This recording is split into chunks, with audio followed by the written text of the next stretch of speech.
آواز سے پڑھ سکتے ہیں تو مل کے بلند آواز سے صلوات میرا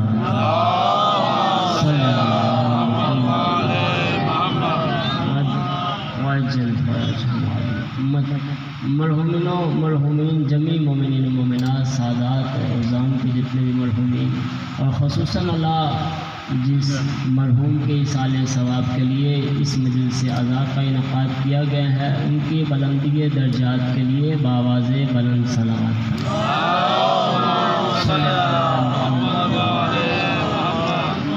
نعرہ تکبیر نعرہ رسالت نعرہ حیدری یا قضبہ میں مل کے ہاتھ بلند کرے غدیر کی یاد میں بہت بڑا نعرہ حیدری حسینیت یزیدیت اہل بیت کے دشمنوں پہ لعنت یا امام المنتظر یا امام المنتظر بآواز بلند صلوات وجہ ہے کہ بات شروع کی جائے سب سے پہلے تو دعا ہے کہ آل محمد کا عظیم ترین خالق آپ سب کا اس مقدس بارگاہ میں آنا قبول و منظور فرمائے بانیان کا مومنین کا یہ خرچ اخراجات کائنات کی مالکن اپنی بارگاہ میں قبول و منظور فرمائے تمام دعاؤں کی سب سے بڑی دعا اور آپ کی طرف سے نمائندہ بنتے ہوئے بارگاہ عزی میں التجا کرنے لگا ہوں اور میری تقریر کا یہ پہلا بھی جملہ ہوگا مجھے پتہ ہے کہ یہ علاقہ ایسا ہے ہر علاقہ کسی نہ کسی چیز کی وجہ سے مشہور ہوتا ہے کوئی کھانے کی چیزوں کی وجہ سے مشہور ہے کوئی پہننے کی چیزوں کی وجہ سے مشہور ہے کوئی کھیلوں کی وجہ سے مشہور ہے لیکن یہ ایسا علاقہ ہے جو عزاداری کی وجہ سے مشہور ہے عزادار میرے سامنے تشریف فرما ہے بات ذرا بھی ضائع ہونے کا خوف نہیں ہے میرا مالک اس کے ظہور میں تاجیل فرما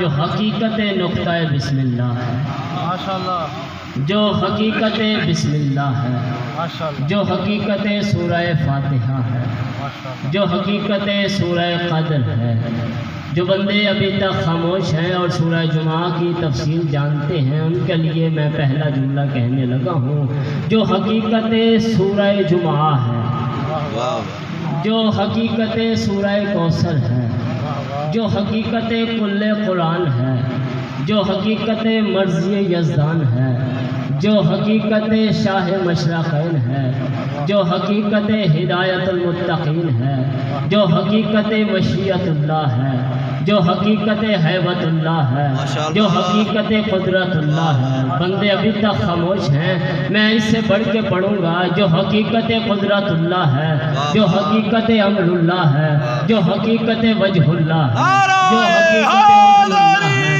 جو حقیقت لسان اللہ ہے جو حقیقت مثل الاعلیٰ ہے جو حقیقت صفی اللہ ہے جو حقیقت نجی اللہ ہے جو حقیقت کلیم اللہ ہے جو حقیقت روح اللہ ہے جو حقیقت نفس الرحمن ہے جو حقیقت خلیفۃ الرسول ہے جو ابھی تک خاموش ہے جو حقیقت صورت مصطفیٰ ہے جو حقیقت حجاب زہرا ہے جو حقیقت شکل علی مرتضیٰ ہے جو حقیقت حلم حسن ہے جو حقیقت شجاعت حسین ہے جو حقیقت عبادت سجاد ہے جو حقیقت علم باقر ہے جو حقیقت صداقت جعفر صادق ہے جو حقیقت باب الحوائج موسیٰ کاظم ہے جو حقیقت رضاعت رضا ہے جو حقیقت تقاوت تقی ہے جو حقیقت نقاوت نقی ہے اور جو حقیقت حیبت عسکری ہے میرا مالک اس کائنات میں ظہور فرمائے اور ہر بے وقار کی گردن پہ ذوالفقار رکھ کے بتائے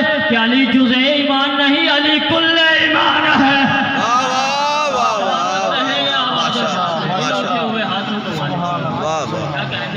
سبحان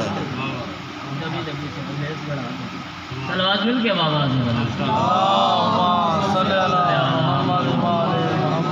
توجہ ہے صاحبان کی پہلی مرتبہ آپ کے مقدس سماعتوں کے قدم بوسی کا شرف حاصل کر رہا ہوں اور مجھے یہ بالکل بھی خوف نہیں ہے کہ میں آپ کے مزاج سے واقف نہیں ہوں کیونکہ میں یہ جانتا ہوں کہ علی والوں کا مزاج ایک جیسا ہے ظاہری صورت میں یہ ہماری پہلی ملاقات ہے حقیقت میں یہ ملاقات بہت پرانی ہے. حقیقت میں آپ کی اور ہماری اس وقت کی ملاقات ہے جب آپ کی اور ہماری روح نے مل کے ولایت ولی مطلق کا اقرار کیا تھا. سبحان. بات شروع کرنے لگا ہوں. سورہ مبارکہ ذاریات سے میں نے آپ کے سامنے آیت نمبر 56 پڑھنے کا شرف حاصل کیا. موضوع پڑھنا میری عادت ہے، موضوع بھی پڑھا کرتا ہوں، اور آپ نے کئی بندے میری طرف پریشانی سے دیکھ رہے ہیں. اس ذکر میں بیٹھ کے پریشان نہیں ہونا چاہیے، حیران ہو جاتا ہے، اور حیرانی مومن کی علامت ہے. فضائل سن کے ان کے فضائل ہی ایسے ہیں، حیرانی بالکل ہو جاتی ہے. حیران آپ کا حق ہے، پریشان ہونا آپ کا حق نہیں. توجہ فرما رہے ہیں. اور میری عمر پہ بھی نہیں جانا، کیونکہ میرے مذہب میں عمر کا فضیلت سے کوئی تعلق نہیں ہے. سلامت رہیں، آباد و شاد رہیں، یہ اٹھے ہوئے ہاتھ سلامت. سورہ ذاریات ہے، اور جو آیت میں نے موضوع قرار دیا، اس آیت کو آپ نے بارہا دفعہ سنا ہوا ہے، اور اس کو کسی اور زاویے سے پڑھا جاتا ہے. لیکن میں آپ کے سامنے دو معنی اس آیت کے ضمن میں پیش کروں گا اور آپ کو سلام کروں گا. اللہ ارشاد فرما رہا ہے اور مقصد بتا رہا ہے کہ انسانیت کا مقصد کیا ہے. مقصد انسانیت کیا ہے؟ وما خلقت الجن والانس الا لیعبدون. تھوڑی سی تمہید ہے، آپ میرا ساتھ دیں گے تو انشاءاللہ ولایت کے موقع آپ کے قلوب عالیہ میں منور کرتے ہوئے آپ کے دلوں کو روشن فرمائیں گے. وما خلقت الجن والانس الا لیعبدون. اللہ نے کہا کہ میں نے جنوں اور انسانوں کو، چلو جنوں کی بات چھوڑو، انسانوں کی بات کرتے ہیں. میں نے انسانوں کو اس لیے خلق کیا تاکہ الا لیعبدون، تاکہ یہ میری عبادت کریں. میں فضائل کا پہاڑ گرانے لگا ہوں آپ کے قلوب پہ. اللہ نے فرمایا کہ میں نے انسانوں کو اس لیے خلق کیا تاکہ وہ میری عبادت کریں. اور کائنات میں واحد مذہب ہے شیعہ اثنا عشریہ، کہ جس میں اللہ نے ہمیں ایسے ہادی عطا کیے جنہوں نے بتایا کہ عبادت کیسے کی جا سکتی ہے. توجہ فرما رہے ہیں. عبادت کا مفہوم کیا ہے؟ یہ اللہ نے نہیں فرمایا کہ 5 وقت نماز پڑھ لینے کا نام عبادت ہے، بلکہ اللہ نے کہا کہ خلقت انسانیہ کا مقصد ہی عبادت ہے. یعنی ہر لمحہ عبادت میں گزرے تو پھر خلقت انسانیت کا مقصد حل ہوتا ہے. اور ہمارے معصومین نے ہمیں بتایا کہ کیسے مقصد انسانیت حل ہوگا. معصوم نے فرمایا کہ جب بھی سنو حق سنو، حق سن کے کانوں کی عبادت کرو. جب بھی دیکھو حق دیکھو، حق دیکھ کے آنکھوں کی عبادت کرو. جب بھی کہو حق کہو، اور حق آپ جانتے ہیں کسے کہیں، اور جو ہے جب بھی کہو حق کہو، اور حق کہہ کے زبان کی عبادت کرو. صلوات مل کے بعد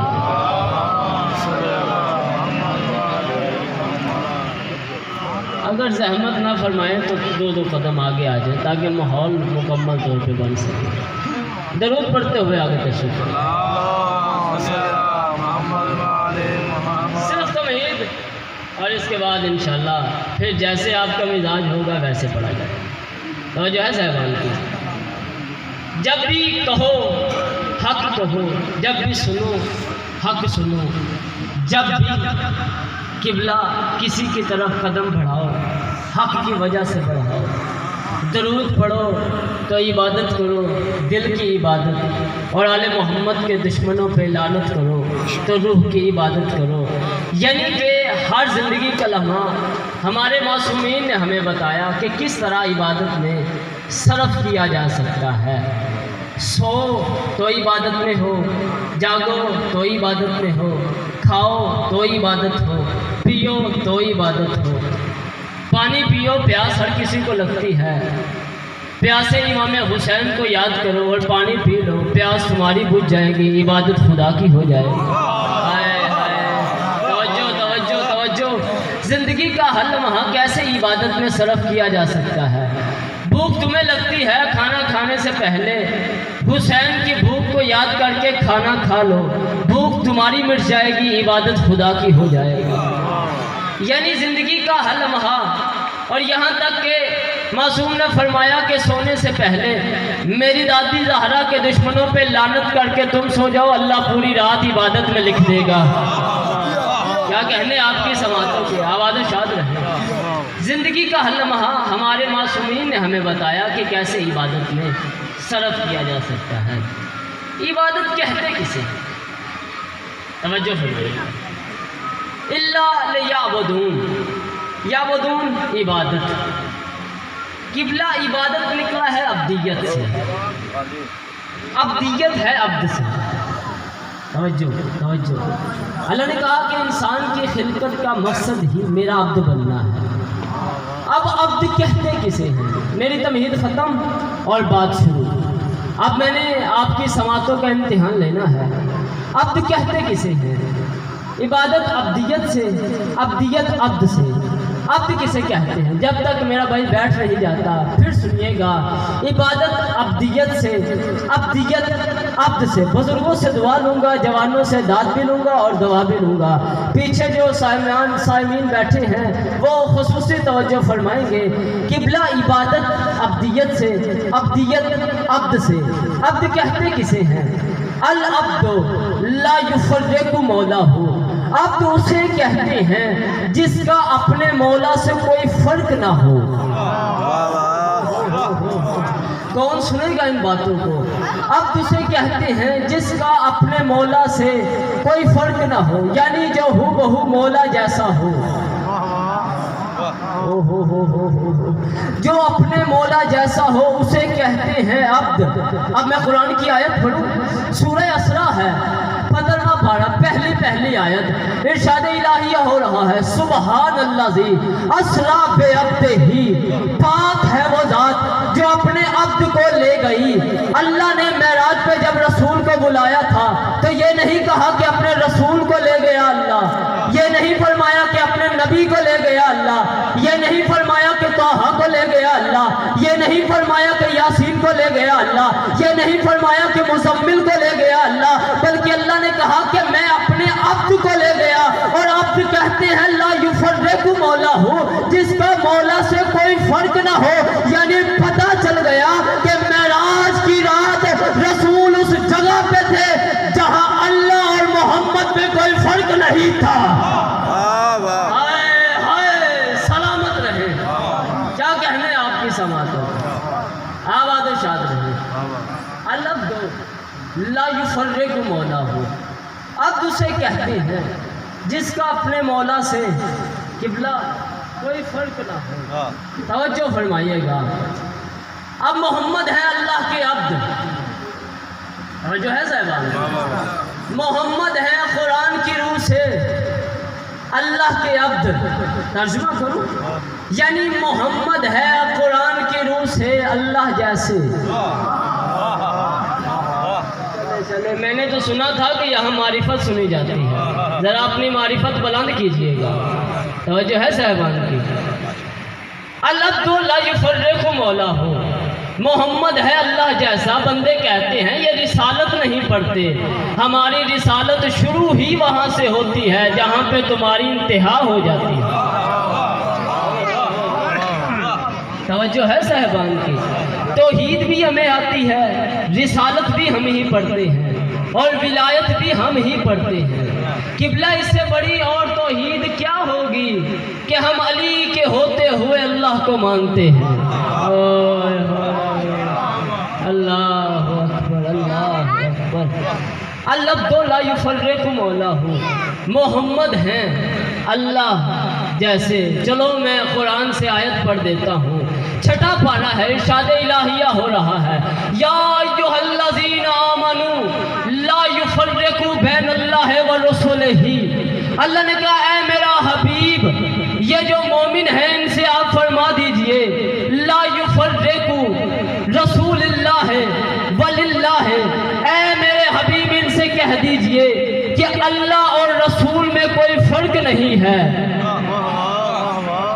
اللہ بھائی قرآن پڑھ رہا ہوں، اللہ اور رسول میں کوئی فرق نہیں ہے۔ ہے، جو بندے ابھی تک نہیں پہنچے سورہ انفال ہے، الہیہ ارشاد ہو رہا ہے فَلَمْ تَقْتُلُوهُمْ وَلَمْ تَقْتَلَهُمْ وَإِذْ رَمَيْتَ وَمَا رَمَيْتَ وَلَكِنَّ اللَّهَ رَمَى۔ اللہ نے کہا ہے میرا حبیب قتل تم نے نہیں کیے بلکہ میں نے کیے، کنکریاں تم نے نہیں پھینکی بلکہ میں اللہ نے پھینکی۔ چلو ایک اور آیت پڑھتا ہوں، سورہ نجم ہے، ارشاد الہیہ ہو رہا ہے کہ میرا حبیب وما ینطق عن الہوی ان ہوا الا وحی یوحی، میرا حبیب اس وقت تک نطق ہی نہیں کرتا، اس تک بولتا ہی نہیں جب تک اللہ کی طرف سے وحی نازل نہ ہو جائے۔ یعنی پتہ چل گیا کہ محمد وہی بولتا ہے جو وہی بولتی ہے، محمد وہی بولتا ہے جو وہی بولتی ہے۔ یعنی قرآن کی 3 آیتیں میں نے آپ کے سامنے پڑھ دی۔ پہلے اللہ نے کہا کہ محمد میں اور رسول میں کوئی فرق نہیں، پھر اللہ نے کہا کہ جنگ تم نے نہیں کی بلکہ میں اللہ نے کی، پھر اللہ نے کہا کہ کنکریاں تم نے نہیں پھینکی بلکہ میں اللہ نے پھینکی، پھر اللہ نے کہا محمد نہیں بولتا بلکہ میں محمد بن کے بولتا ہوں۔ یعنی اس کا مطلب یہ ہوا کہ محمد جب بھی بولتا ہے تب ہی اللہ بولتا ہے، بلکہ جملہ تبدیل کروں کہ محمد بولتا ہی نہیں، محمد میں اللہ بولتا ہے۔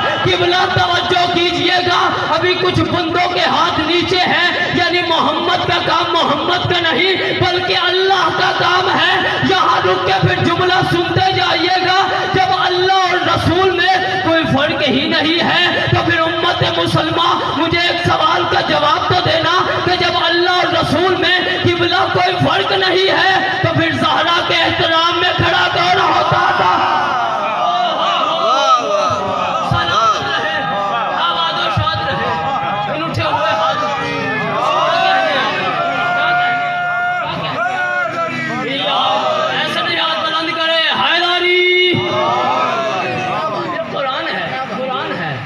توجہ فرما رہے ہیں، اللہ کہہ رہا ہے کہ مجھ میں اور میرے حبیب میں کوئی فرق نہیں ہے، اور رسول نہیں لڑتا بلکہ میں اللہ لڑتا ہوں۔ رسول کنکریاں نہیں پھینکتے، میں اللہ پھینکتا ہوں۔ رسول بولتے ہی نہیں بلکہ میں بولتا ہوں۔ یعنی اس کا مطلب یہ ہو گیا کہ رسول کا فعل رسول کا نہیں بلکہ اللہ کا فعل ہے۔ تو پھر ایک دوسرا سوال کروں امت مسلمہ سے، اگر آپ رضامند ہیں قبلہ جب اللہ اور رسول میں کوئی فرق ہی نہیں ہے تو پھر امت مسلمہ مجھے اس سوال کا جواب تو دینا کہ ایمان ابو طالب تو ایک طرف، ہم ایمان ابو طالب پہ تو بات ہی نہیں کرتے کیونکہ ہم اس بات کے لائق ہے ہی نہیں کہ ہم ایمان ابو طالب پہ بات کریں۔ ہم تو جب بھی بات کریں گے اختیار ابو طالب پہ بات کریں گے۔ قبلہ جب اللہ کہہ رہا ہے کہ مجھ میں اور رسول میں کوئی فرق نہیں ہے تو پھر امت مسلمہ مجھے اس بات کا جواب تو دینا کہ جب اللہ اور رسول میں کوئی فرق نہیں ہے تو پھر ابو طالب کے دسترخوان سے کھاتا کون رہا تھا؟ کیا کہنے آپ کے، کیا کہنے آپ کے ان اٹھے ہوئے ہاتھوں کو مولا سلامت، کیا بات ہے آپ کی؟ قبلہ جب اللہ اور رسول میں کوئی فرق ہی نہیں ہے تو پھر ایک اور سوال کرو امت مسلمہ سے۔ اللہ کہہ رہا ہے کہ مجھ میں اور میرے رسول میں کوئی فرق نہیں ہے تو پھر امت مسلمہ مجھے اس سوال کا جواب تو دینا کہ یہ بات تو بڑی دور کی ہے کہ حسین کی شبیہ دیکھنے سے نکاح ٹوٹ جاتا ہے۔ قبلہ نکاح حسین کی سواری دیکھنے سے، حسین کا گھوڑا دیکھنے سے انہی کا ٹوٹتا ہے جن کا نکاح کسی گدھے نے پڑھایا ہوتا ہے۔ قبلہ یہ بات تو بہت دور کی ہے۔ میں ایک سوال کرنا چاہتا ہوں امت مسلمہ سے کہ اللہ کہہ رہا ہے کہ مجھ میں اور میرے حبیب میں کوئی فرق ہی نہیں ہے تو پھر مجھے امت مسلمہ اس سوال کا جواب دینا کہ جب اللہ اور رسول میں کوئی فرق نہیں ہے تو پھر حسنین کی سواری کون بنتا رہا تھا؟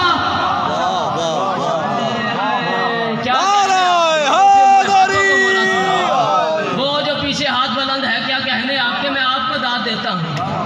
کیا بات ہے آپ کی؟ لا یفرق مولا ہو، اللہ اور رسول میں کوئی فرق نہیں ہے۔ اللہ ہے رسول کے عبد، آگے بڑھیں، اللہ ہے قبلہ رسول کے عبد۔ عبد کہتے ہیں لا یفرق مولا ہو، جس کا مولا سے کوئی فرق نہ ہو۔ جو مولا جیسا ہو. بھائی بیٹھ جائیں تو میں جملہ کہوں. اللہ ہیں رسول کے مولا، رسول ہیں اللہ کے عبد، عبد ہے لا یفرق مولا ہو، کہ رسول میں اور اللہ میں کوئی فرق نہیں ہے. تو ایک اور بات کروں یہاں پہ، اللہ رسول کے مولا، رسول اللہ کے عبد. اللہ کے عبد کا نام محمد ہے، محمد کے عبد کا نام علی ہے.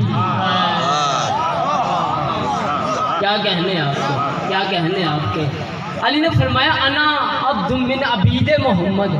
یہ نہیں فرمایا کہ میں محمد کا غلام ہوں، بلکہ فرمایا میں محمد کا عبد ہوں. اب سمجھ آئی، العبد لا یفرق مولا ہوں. عبد اسے کہتے ہیں جس کا مولا سے کوئی فرق نہ ہو، جو ہو بہو اپنے مولا جیسا ہو. جس طرح اللہ اور رسول میں کوئی فرق نہیں، اسی طرح علی اور رسول میں کوئی فرق نہیں. میں دلیل دے دیتا ہوں، رسول کی حدیث ہے یا علی لحموں کا لحمی، دموں کا دمی، روحوں کا روحی، جسموں کا جسمی، یولمونی ما یولہم و یحزنونی ما یحزنہم، انا حرب لمن حربہم و سلم لمن سلمہم و عدو لمن عاداہم، انہم منی وانا منہم، فجعل صلواتک و برکاتک و رحمتک و غفرانک و رضوانک علی و علیہم ذہبانہم الرجس و طہرہم تطہیرا. ہر گھر میں حدیث کتاب پڑھی جاتی ہے. اللہ کا رسول فرماتا ہے کہ علی کا جسم اپنا جسم نہیں بلکہ مجھ محمد کا جسم ہے. علی کا گوشت علی کا نہیں بلکہ مجھ محمد کا گوشت ہے. علی کی جس کے ساتھ صلح اس کی میرے ساتھ صلح ہے، علی کے جس کے ساتھ دشمنی اس کی میرے ساتھ دشمنی ہے. یعنی پتہ چل گیا کہ علی ہے محمد جیسے، علی ہے قبلہ محمد جیسے، علی ہے محمد جیسے. میں امت مسلمہ سے ایک سوال کرنا چاہتا ہوں، جو کہتے ہیں کہ محمد ہم جیسے ہیں، اور کسی بھی دین پر نہ چلنے والے بے دین ملا تو کہتا ہے کہ محمد مجھ جیسا. علی ہے محمد جیسا. جب علی محمد جیسا ہو کے یہ نہیں کہتا انا مثل کا محمد، میں محمد کی مثل ہوں، تو جمعرات کی روٹیوں پہ پڑھنے والا ملا محمد جیسا کیسے ہو سکتا؟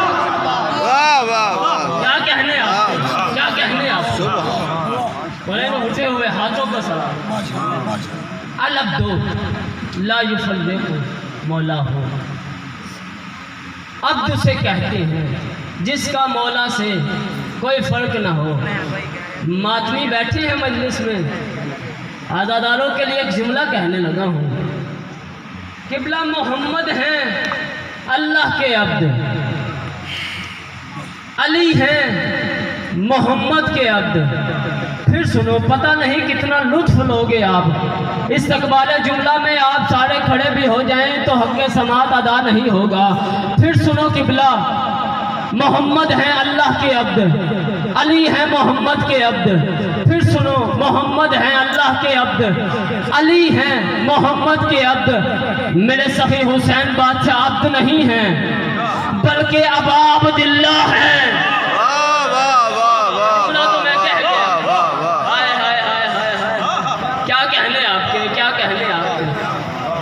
حسین ابا عبداللہ ہیں. اب عبادت کا مطلب اللہ نے کہا میں نے اس لیے خلق کیا کہ لوگ مجھ جیسے میرے عبد بنے. صرف ایک بنا جس کا نام محمد ہے، اور پوری کائنات اسی پہ لٹا دی. اور جو ہے صاحب دوسرا معنی عبادت کا کیا ہے؟ چھٹے امام نے فرمایا وما صلوات کے بابا سے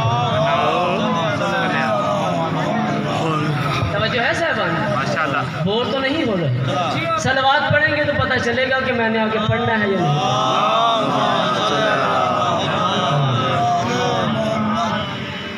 چھٹے امام نے فرمایا وما خلقت الجن والانس الا لیعرفون. امام نے فرمایا کہ اس آیت کا اصل مفہوم یہ ہے کہ اللہ کے کہنے کا مقصد یہ ہے کہ اللہ نے انسانوں کو اس لیے خلق کیا تاکہ وہ اس کی معرفت حاصل کریں. یعنی خلقت انسانیہ کا مطلب ہے اللہ کی معرفت حاصل کرنا. توجہ فرما رہے ہیں آپ؟ اب معرفت کیسے ہوگی؟ کسی بھی چیز کی پہچان کرنی ہو تو کیسے ہو؟ قبلہ کسی بھی چیز کی پہچان کرنی ہو تو وہ اس کے چہرے سے ہوگی. آج آگے بڑھیں. کسی بھی چیز کو پہچاننا ہو تو وہ اس کے چہرے سے پہچانا جاتا ہے. اب اللہ نے فرمایا کہ انسان کی تخلیق کا مقصد ہی میری معرفت ہے. اور پھر دوسری جگہ پہ معصوم نے فرمایا اول الدین معرفت الجبار. دین کی اصل یہ ہے کہ سب سے پہلے اللہ کو پہچانا جائے. جب تک اللہ کی پہچان نہیں ہوگی کوئی عبادت قبول نہیں ہوگی. اب ہم نے کرنی ہے اللہ کی پہچان. اب ہمیں اللہ کی پہچان کے لیے ضروری ہے کہ دیکھنا پڑے گا کہ کون سا چہرہ ہے جو اللہ کا چہرہ ہے جس سے ہم اللہ کی پہچان کریں. ہاتھ ابھی تک کچھ نیچے ہیں, ہاتھ بلند کرو گے تو یہ ذکر شبیر کا ہے, ہاتھ خالی واپس نہیں جائے گا. قبلہ کسی کا ہاتھ اس جملے پہ نیچے نہیں ہونا چاہیے. اللہ کی معرفت حاصل کرنی ہے, اللہ کی معرفت حاصل ہوگی اللہ کے چہرے سے. اور سورہ رحمان ارشاد الہیہ ہو رہا ہے کل من علیہا فان ویبقی وجہ ربک ذو الجلال والاکرام. اللہ کہتا ہے ہر چیز فنا ہو جائے گی, باقی رہے گا تو ایک اللہ کا چہرہ. باقی رہے گا تو ایک اللہ کا چہرہ جو قبلہ علیہ السلام نہیں بلکہ ذو الجلال والاکرام ہے.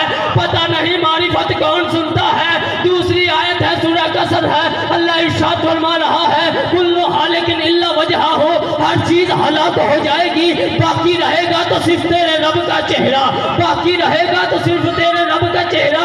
معصوم سے پوچھا گیا کہ مولا اللہ کا چہرہ کون سا ہے؟ معصوم نے فرمایا نانہ وجہ اللہ وعلی وجہ اللہ الاکبر. ہم ہی اللہ کا چہرہ ہے اور علی سب سے بڑا اللہ کا چہرہ ہے. کیا کہنے آپ کو؟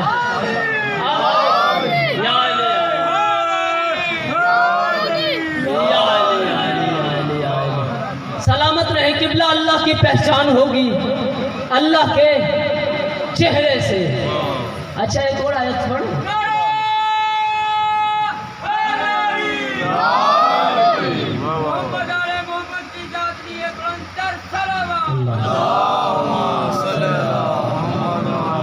قبلہ ہے قبلہ.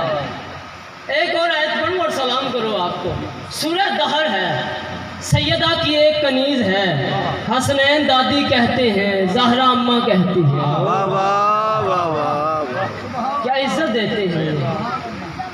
حسنین دادی کہتے ہیں, جناب زہرا اماں کہتی ہیں. سیدہ کی ایک کنیز ہے, بلکہ میں تو ان کو بھی سیدہ کہوں گا کیونکہ کنیز ہوگی تو ان کی ہمارے لیے سیدزادی ہے, ہمارے لیے مرشد زادی ہے, ہمارے لیے آقا زادی ہے. قبلہ سیدہ کی کنیز ہے, سیدہ فضہ نام ہے. جناب فضہ سورہ دہر ہے. دروازے پہ فرشتے آتے ہیں, کبھی مسکین بن کے, جلدی فارغ کیجئے گا, کبھی اسیر بن کے, کبھی مسکین بن کے, کبھی اسیر بن کے آگے سیدہ سے کہتے ہیں کہ سیدہ ہمیں کچھ دے. جناب سیدہ ان کو روٹیاں دیتی ہیں. سورہ دہر نازل ہو جاتی ہے. جب روٹیاں دیتی ہیں تو فرشتے اپنے ماتھے پہ ہاتھ رکھتے ہیں اور فرماتے ہیں سایہ مشکورہ, اے سیدہ ہم تیرا شکریہ ادا کرتے ہیں, ہم تیرا شکریہ ادا کرتے ہیں. سیدہ کی کنیز آواز دے کے کہتی ہے انما نطعمکم لوجہ اللہ لا نرید منکم جزاء ولا شکورا. جناب سیدہ جھڑک دے کے کہتی ہے. قرآن کی آیت نازل ہونے سے پہلے جناب فضہ قرآن کی آیت پڑھتی ہیں. ہائے ہائے, قرآن کی آیت نازل ہونے سے پہلے جناب فضہ قرآن کی آیت پڑھتی ہیں انما نطعمکم لوجہ اللہ لا نرید منکم جزاء ولا شکورا, کہ مجھے تمہارے شکریہ کی کوئی ضرورت نہیں ہے, بلکہ میں تمہیں جو کچھ بھی دے رہی ہوں وہ وجہ اللہ کے صدقے میں دے رہی ہوں. میں تمہیں جو کچھ بھی دے رہی ہوں وجہ اللہ کے صدقے میں دے رہی ہوں. یہ سیدہ کی کنیز ہے, جو کچھ بھی نوری مخلوق کو دیتی ہے وہ وجہ اللہ کے صدقے میں دیتی ہے. اور سورہ لیل ہے, ارشاد الہیہ ہو رہا ہے ومن عنده من نعمت تجزى ابتغاء وجہ ربہ الاعلی. اللہ آواز دے کے کہہ رہا ہے کہ کائنات پہ کسی نے مجھ پہ کوئی احسان نہیں کیا کہ میں ان کے احسان کا بدلہ دیتا ہوں, بلکہ کہ میں جو کچھ بھی دے رہا ہوں وجہ اللہ کا صدقہ دے رہا ہوں، میں جو کچھ بھی دے رہا ہوں وجہ اللہ کا صدقہ دے رہا ہوں۔ سیدہ کی کنیز جو کچھ بھی دیتی ہے نوری مخلوق کو وہ وجہ اللہ کا صدقہ دیتی ہے۔ اللہ جس کو بھی جو کچھ بھی دیتا ہے وہ وجہ اللہ کا صدقہ دیتا ہے۔ یہاں رک کے مجھے عرف والے اس جملے کہنے کی اجازت دیں گے کہ جو نوری مخلوق کو وجہ اللہ کا صدقہ دے اسے سیدہ کی کنیز کہتے ہیں، جو خاکی مخلوق کو وجہ اللہ کا سیدہ وجہ اللہ کا صدقہ دے اسے توحید کہتے ہیں۔ کیا کہنے سلامت رہے۔ یہ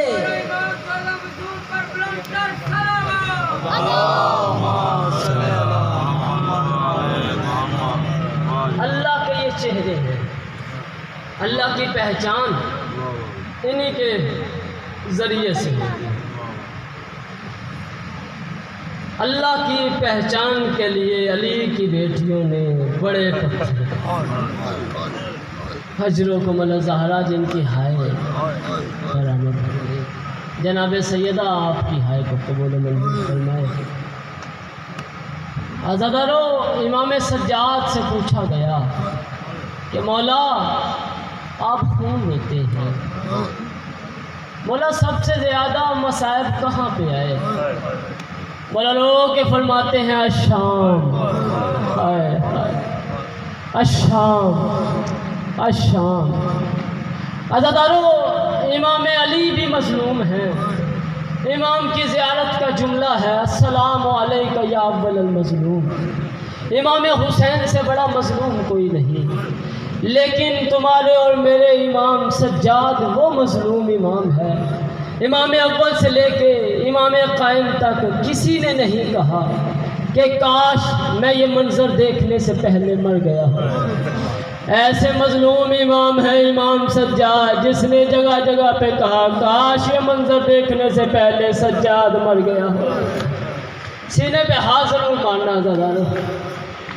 منہال پوچھتا ہے مولا آپ نے سب سے زیادہ مصائب کہاں پہ دیکھے؟ مولا نے فرمایا شام کا بازار تھا۔ منہال کہتا ہے مولا آپ نے کس جگہ پہ کہا کہ کاش یہ منظر دیکھنے سے پہلے سجاد مر گیا ہوتا؟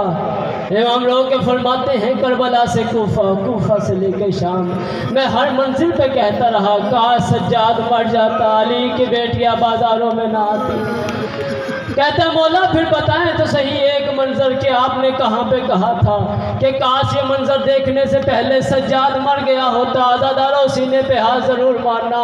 جناب زہرا آپ کا پرسہ قبول و منظور فرمائے۔ عزادار کے اصال ثواب کی مجلس ہے، یقیناً وہ حسین کے جوار میں چلے گئے ہیں۔ حسین کی عزاداری کا اجر یہ ہے کہ حسین کی زواری پہ وہ چلے گئے ہیں۔ عزادارو سینے پہ ہاتھ ضرور مارنا۔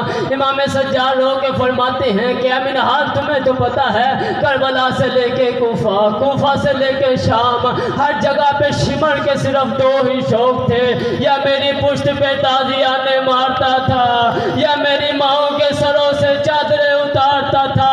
منہار شام کا بازار تھا۔ ایک وقت وہ آیا کہ شمر میری پشت پہ تازیانے مار رہا تھا۔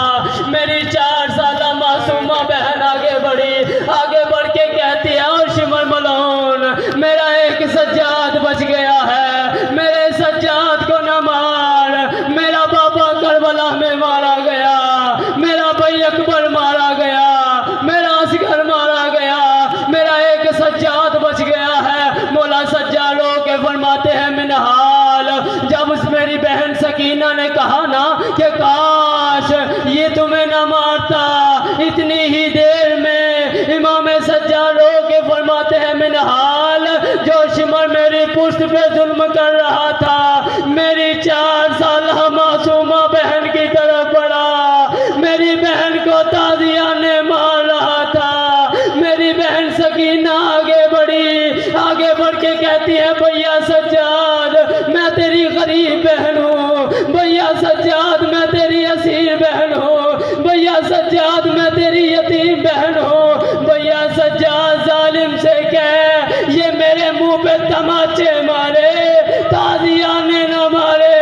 ارے یہ وہ رخسار ہے جہاں میرا بابا بوسے دیا کرتا تھا، کہا کرتا تھا سکینہ بابا کے گلے لگ جا.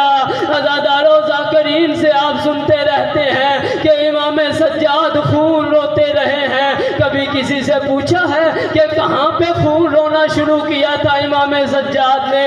عزادارو 28 رجب کو قافلہ مدینہ سے چلا. سجاد رویا تھا لیکن خون نہیں رویا تھا. مکہ میں آ گئے, حج کو عمرے میں تبدیل کیا. سجاد رویا لیکن خون نہ رویا. 2 محرم کو کربلا قافلہ پہنچا. عزادارو سجاد رویا لیکن خون نہ رویا. 7 محرم کا دن آ گیا, پانی خیموں میں ختم ہو گیا. سجاد روتا رہا لیکن خون نہ رویا. عزادارو 8 محرم کا دن آیا, سکینہ پیاسی دیکھی. عزادارو سجاد رویا لیکن خون نہیں رویا. عزادارو 9 محرم کا دن آ گیا, علی اصغر کے خشک ہونٹ دیکھے. سجاد رویا لیکن خون نہیں رویا. عزادارو 10 محرم کا دن آ گیا, حسین کے سارے انصار مارے گئے. حسین کے سارے انصار مارے گئے. سجاد روتا رہا لیکن خون نہیں رویا. عزادارو عباس کے بازو قلم ہو گئے. سجاد رویا لیکن خون نہیں رویا. تمہارے دل میں اگر حسین کی زواری ہے اور عزاداری ہے تو سینے پہ ہاتھ ضرور مار کے ہائے سجاد کی صدا ضرور بلند کرنا. اس ذکر میں جناب زہرا ضرور تشریف لاتی ہے, اور میرا یہ عقیدہ ہے جہاں پہ جناب سکینہ و عباس کا ذکر ہوتا ہے وہاں پہ ضرور جناب زہرا تشریف فرما ہوتی ہے. عزادارو پتہ نہیں کس کے ساتھ سجاد بیٹھا خون رو رہا ہو. عزادارو امام سجاد 10 محرم کا دن آ گیا, روتے رہے لیکن خون نہیں روئے. علی اصغر کے گلے میں تیر لگ گیا, سجاد رویا. عزادارو خون نہیں رویا. عزادارو حسین کے گلے پہ 13 ضربیں چل گئی. سجاد روتا رہا لیکن خون نہیں رویا. عزادارو سنان بن انس آگے بڑھا, حسین کے منہ پہ اس نے تماچا مارا. سجاد روتا رہا لیکن خون نہیں رویا. عزادارو جمال آگے بڑھا, حسین کا کمر بند لے گیا. سجاد روتا رہا لیکن خون نہیں رویا. عزادارو شام کا بازار آ گیا, میں نے مختصر کر دیا. شام کا بازار آ گیا, 28 محرم کا دن تھا. شام کا بازار کا دروازہ بند تھا. عزادارو حسین کی بیٹیاں, حسین کی بہنیں شام کے بازار کے باہر کھڑی ہو گئی. عزادارو 15 اذانیں علی کی بیٹیوں نے شام کے بازار کے باہر کھڑے ہو کے سنی. عزادارو سوال تو کرو کہ 15 اذانیں علی کی بیٹیوں نے کیوں سنی تھی شام کے بازار کے باہر کھڑے ہو کے؟ امام سجاد نے ایک ظالم سے پوچھا تھا, اور ظالم بازار کیوں نہیں کھل رہا؟ ظالم آواز دے کے کہتا ہے کہ یزید نے اعلان کروایا ہے جس نے علی سے بدلہ لینا ہو, علی کی بیٹیاں شام کے بازار میں آ رہی ہیں. جس نے بدر کا بدلہ لینا ہو, جس نے احد کا بدلہ لینا ہو. عزادارو یکم صفر کا دن آ گیا, شام شہر کا دروازہ کھلا. سجاد کے سامنے ایک ملعون نے خط کیا. سجاد نے اس خط کی تحریر کو پڑھا. سجاد کی آنکھ سے پہلا خون کا قطرہ نکلا. جناب عالیہ نے دیکھا, رو کے کہا بیٹا سجاد اتنے ظلم ہوئے تو خون نہیں رویا. سجاد کیا ہو گیا ہے کہ تیری آنکھوں میں خون ہے؟ مولا سجاد رو کے فرماتے ابو بھی اماں ظالم نے لکھ کے بھیجا ہے کربلا سے لے کے کوفہ, کوفہ سے لے کے شام. علی کی بیٹیاں اونٹوں پہ سوار ہو کے آئی ہیں, اس بازار سے پیدل جائیں گی. اماں لوگ شراب پی رہے ہیں, اماں لوگ تبل بجا رہے ہیں. ماتم کرو یار, اماں لوگ تبل بجا رہے ہیں. اماں بازار کا ماحول خراب ہے. امام سجاد نے جب یہ کہا, علی کی بیٹی علی کے لہجے میں بولی, کہا ان ظالموں سے کہہ دو میں علی کی بیٹی ہوں, میں زہرا کی بیٹی ہوں, میں بازار سے پیدل نہیں گزروں گی. امام سجاد نے کہا او ظالم, میری پھوپھیاں بازار سے پیدل نہیں گزریں گی. ابھی یہ جملہ کہنا تھا کہ ایک ظالم ہاتھ میں تعزیہ نہ لیے امام سجاد کی طرف بڑھا تھا کہ پچھلے اونٹ سے جناب سکینہ نے یہ منظر دیکھا, اونٹ کی پشت پہ زمین پہ گری. عزادارو روایت کہتی